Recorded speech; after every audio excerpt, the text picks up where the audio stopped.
हाँ हाँ मान ले बस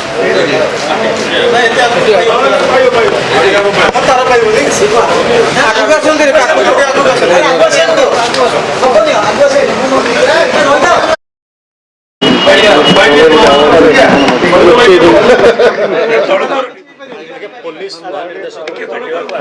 प्रसंग आलोचना है कौन दाबी उपस्थापन कले राज्य में विपर्यस्त आईन श्रृंखला परिस्थिति रो जो चरम अवगति होती एवं विशेषकर जाजपुर जिलार धर्मशाला निर्वाचन मंडली रे निर्वाचन परठारु आज पर्यंत 10 मास भितर जो भली भाव में पुलिस प्रशासन हाथबारिश रे जो भली भाव में अपराधीमूलक कार्य सृष्टि करा जाउची एवं स्थानीय विधायकों प्ररोचन रे जाजपुर पुलिस प्रशासन एवं विशेषकर पुलिस अधीक्षक एसपी अच्छी तांको नॉलेज रे जो भली भाव में घटना घटी एवं निर्वाचन पर आज पर्यंत 8टी घटना घटिलानी से संपर्क में जाजपुर जिला पुलिस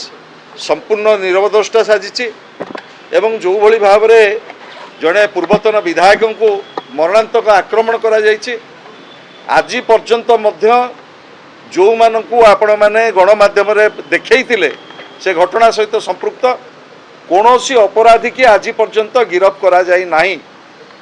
आरुआ गाँ को जेतेबेले पूर्वतन विधायक जीतू बलवंतराय जाइथिले सेतेबेले तांको मरणांतक आक्रमण करा जायथिला एवं आपण मानकर गणमाध्यम रे से कथा सबू भल भाव में प्रदर्शित करथिले एवं जाजपुर जिलार धर्मशाला रे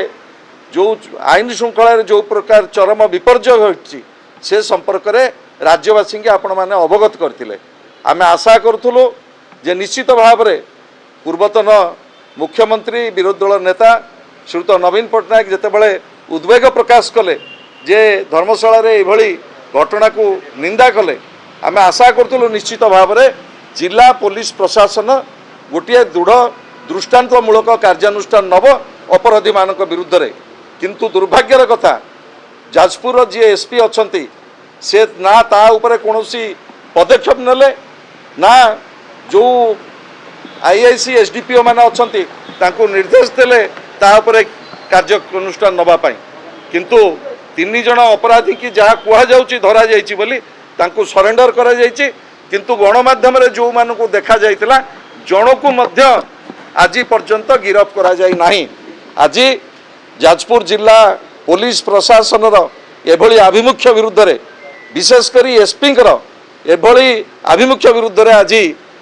पुलिस महानिर्देशक डीजी को आज डीजी महोदय को आज आम भेटिचु विजु जनता दल तरफ आम तरफ मान्यवर विधायक माने दलर नेतृमंडली आम भेटिकी राज्य रे विपर्यस्त आईन श्रृंखला एवं विशेषकर जाजपुर जिले में जो भली भाव में धर्मशाला रे 8टी घटना घटिला पर एसपी आभिमुख्य को आम निंदा करने सहित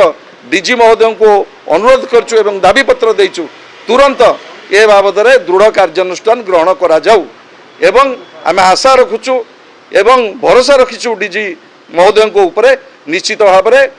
दृढ़ कार्यानुष्ठान निया जिवो ए घटनार गोटे लॉजिकल एंड को निया जिवो एवं आउ 15 दिन पर कौन कार्यानुष्ठान जाजपुर जिला प्रशासन नौची पुलिस प्रशासन ताको अनुध्यान कला परे आमे परवर्ती कार्यक्रम घोषणा करिवु।